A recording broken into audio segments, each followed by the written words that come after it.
Alright, ladies, gentlemen, welcome.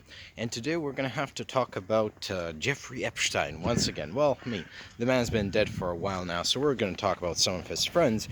Specifically, we're going to be talking about Andrew Mountbatten Windsor, formerly Prince Andrew of the United Kingdom, formerly because, well, he likes them young, right?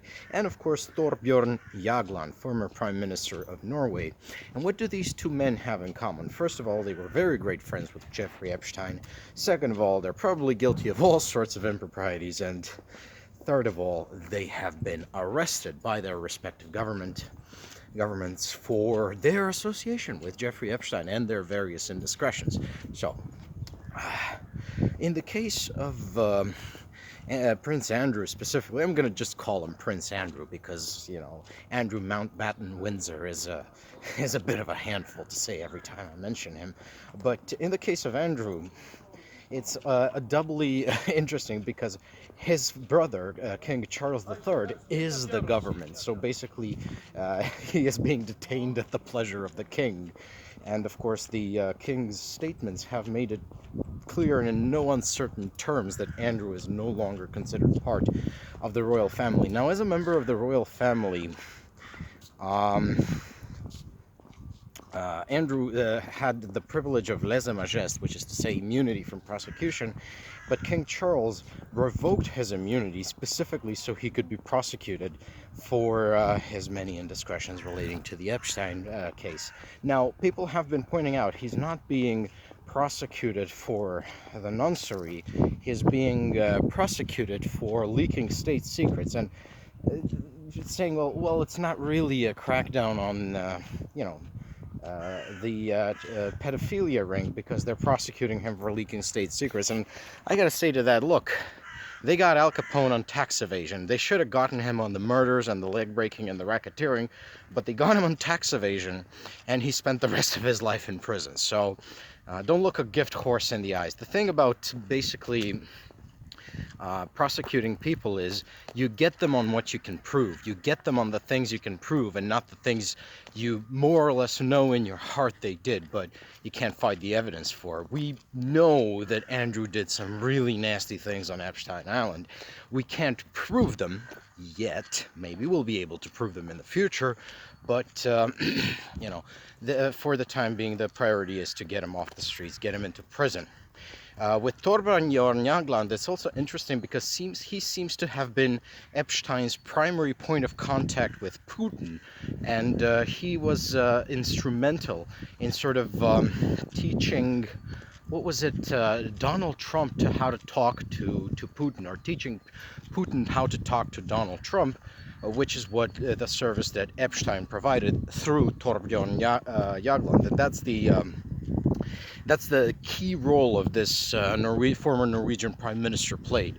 Now, of course, a lot of members of the Norwegian royal family are also implicated in the file, so we're going to see if there's action on that.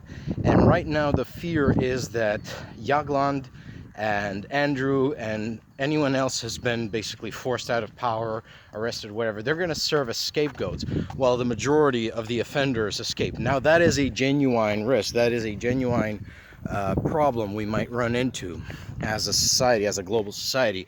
But nevertheless, like I say, take your W's when they can. And this is a very important development because you don't get more powerful than an actual fucking prince, right? Maybe if you're the king.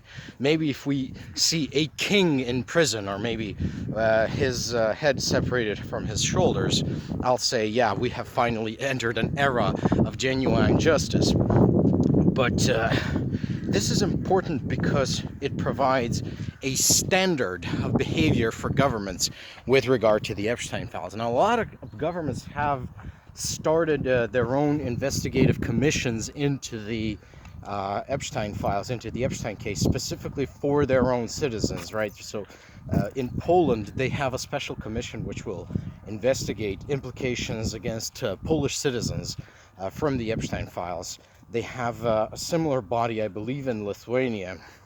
But it's the United Kingdom and Norway which have been leading the charge in consequences for the Epstein class, for the Epstein clients.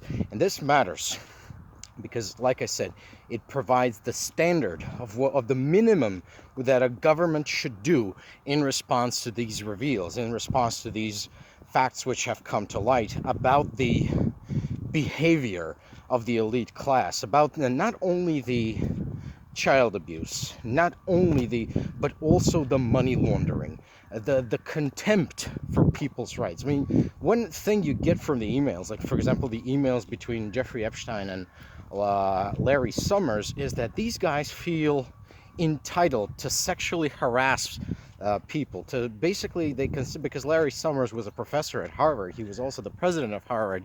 It was like this guy felt entitled to every warm female body on campus, and they had no right to say no. And that tells you something about their mentality, right? Regardless of whether it's children or adult women or adult men, or young boys, like basically I have a right to you, and you have no right to say no. And this was also, I believe, reflected in their other behaviors, in their economic and political behaviors. There is this notion that you, a peasant, must sit down, shut up, and put up, and they, who are the elected elite or whatever, the high and mighty, they can do whatever the fuck they want with you, with your body, with your finances, with your property, with your vote, with your political power, with your everything. Everything you are is subject to their whims. And this standard, where people are being punished, they're being arrested, they're being thrown in prison, they're losing their privileges, they're losing their positions, they're being forced to resign. It's the barest minimum, but it sets a standard. And by comparison, countries which fail to act against these oh wow, that's a beautiful bird. Looks like a pelican. It isn't, but it looks like a pelican. Yeah. Well, last time a strange bird came on video. Some of you guys were able to identify it by the bird call. I'm not a bird expert, so maybe you will be able to do it. Anyways, what was I going with this? Fucking birds distracting me. No, Epstein dispatching birds to distract me. No. When countries which fail to prosecute these pedophiles, countries which fail to prosecute these elite abusers, right, they will have revealed themselves as captured by this cabal. Not only, and I mean, you got people like this in every government, but I don't think they form a preponderance of the power elite in every country and in every government. I think that there are certain countries which are more compromised than others. And I believe that the most compromised countries actually form the backbone of what if it's like the laundry list of enemy states, the laundry list of enemies of Europe. I keep repeating in every video, which is Israel, Saudi Arabia, Russia, China, Qatar, United Arab Emirates. Although that Sultan, whatever his face guy, was forced to resign, and no, he's not the Sultan of UAE, because UAE does not have a Sultan. It's a weird sort of federation. There is no Sultan of the United Arab Emirates. There is a president, I believe, who's ex officio the Emir of Abu Dhabi, but there is no. But the guy's name was Sultan, which is weird. It's like an English dude naming his kid King. I suppose that happens as a last name, but would you name your kid King? I don't know. I know people named Duke. Yeah. Anyways, so basically the guy's name is Sultan, which means king in Arabic. Was that Malik? I think Sultan might mean emperor. Doesn't really matter. He was not a sultan. He was some businessman named Sultan, and he was forced to resign. So you think about it, UAE is clearing the minimum bar of forcing these people out of power. Now, this guy's not being prosecuted, even though he apparently sent a torture video to Jeffrey Epstein, which Jeffrey Epstein greatly enjoyed. But yeah, you got that going on. So by prosecuting these people, and especially someone as prominent as Torbjörn Jagland or Andrew Mountbatten-Windsor, the United Kingdom and Norway are setting the standards. And countries which fail to meet even that minimum standard, it's like people are saying, okay, so these guys are going to be scapegoats. Probably, yeah. properly. This is a definite possibility. This is a definite possibility of happening. But imagine being a country that can't even find a scapegoat. Imagine being so thoroughly captured by the pedophile cabal that you are essentially not even willing to leave one in the wreckage. That's the level of depravity in these countries which are completely captured by this network, that there's not even one among them who could be cut loose. Like, find one who is more depraved than usual and cut him loose, leave him in the wreckage for the proles to find. No, they can't even do that. That's the minimum fucking standard these countries are failing. And unfortunately, as I keep coming back to it, the list of these countries also now includes the United States. Because when the law enforcement authorities in the United States were called upon to prosecute the Epstein class, you had that infamous Pam Bondi incident where she was screaming about the Dow Jones. Oh, so who cares if some kids got fucked? The Dow Jones is 50,000. I don't even know or care what the Dow Jones is. I mean, I know it's got something to do with stonks, which... that's not the real economy, people. That's just financial speculation for rich people to stick capital to capital, which is mathematically eating away at the real economy. But well, that's not exactly true, but this is not an economics video. We're going to be discussing that in some other video. Anyways, so that's what the United Kingdom and Norway have done for the world. They have set this very low, very minimum standard, and yet some countries, and especially the United States, some other European countries, are failing it. And to be fair, I mean, Keir Starmer is getting raked over the whole coals for not prosecuting more people. Now they've arrested Peter Mandelson. Lord Mandelson, is his name Peter? Doesn't matter. Lord Mandelson, who was United Kingdom's ambassador to the United States, and he was one of Epstein's main people. So things are moving, baby steps, but things are moving. And people are saying, well, they should have arrested them all immediately. I always say, look, I was an attorney for 7 years. You would not believe how fucking slow the wheels of justice are. You can't just immediately arrest someone. You need to organize a police investigation. You need to find evidence against them. And these people are very powerful. They have the ability to bribe and intimidate witnesses. That's a huge fucking problem. People are saying, okay, why wasn't Epstein prosecuted earlier? Why wasn't Ghislaine Maxwell, Mandelson, whatever? Why weren't they prosecuted earlier? The answer is because these people have the ability and the habit and the wherewithal to intimidate, bully, bribe, and ultimately kill witnesses, destroy evidence. Epstein ordered a bunch of sulfuric acid for dissolving bodies, right? He dissolved a bunch of bodies, apparently.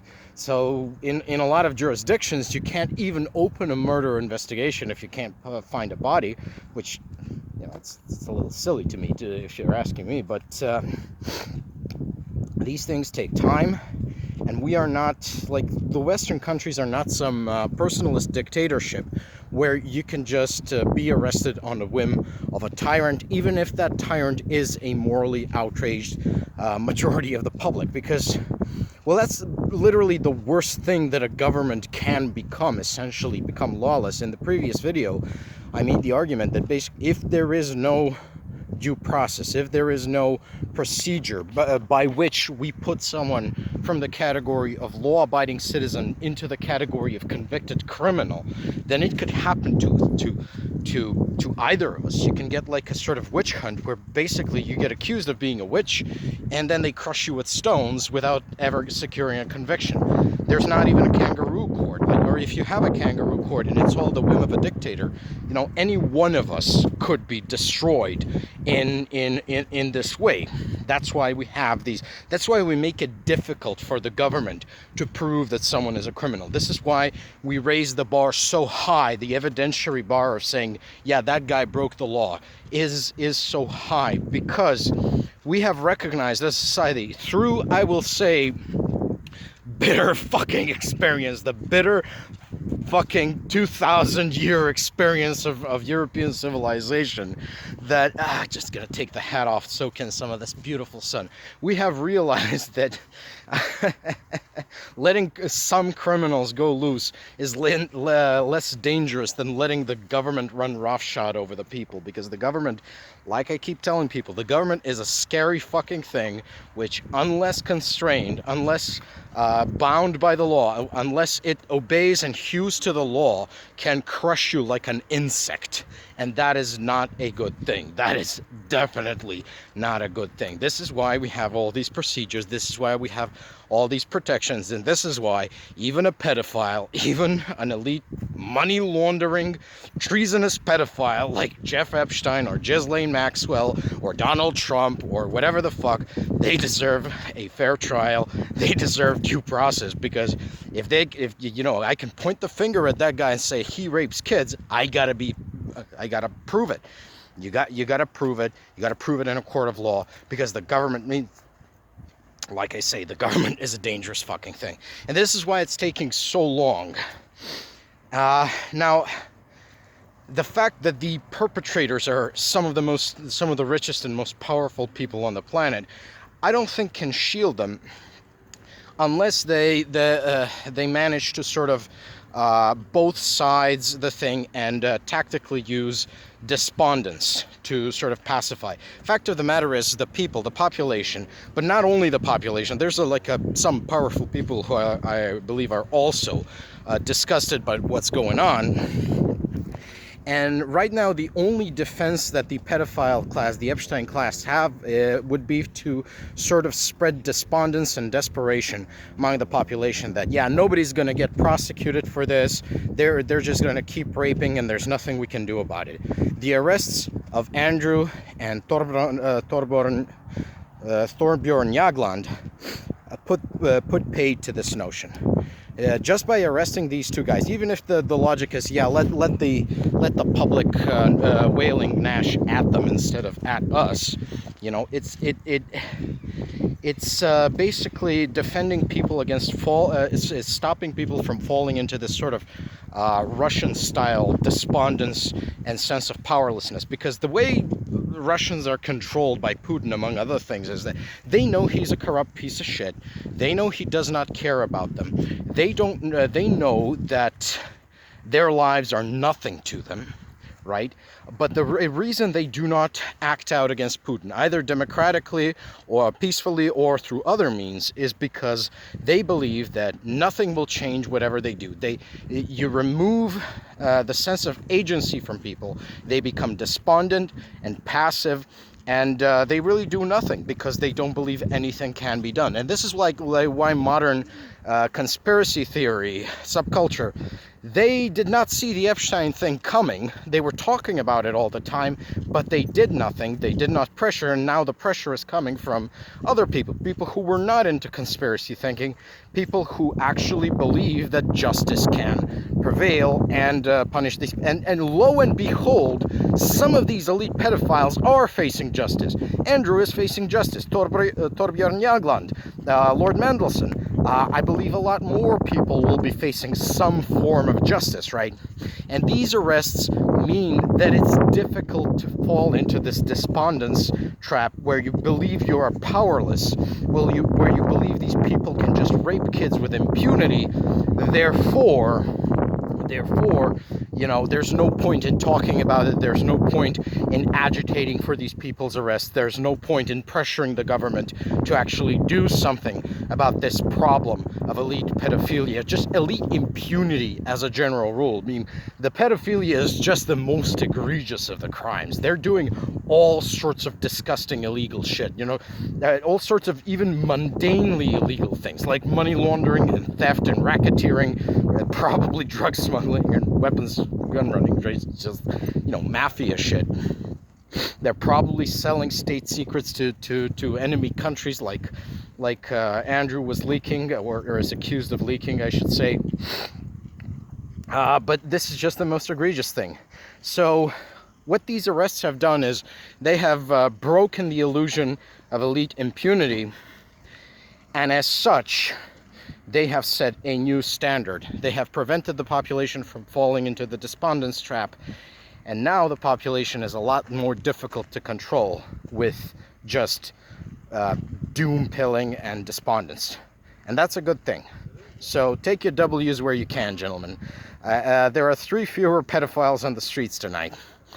I suppose that's all I had to say. Bye-bye, folks, and take care.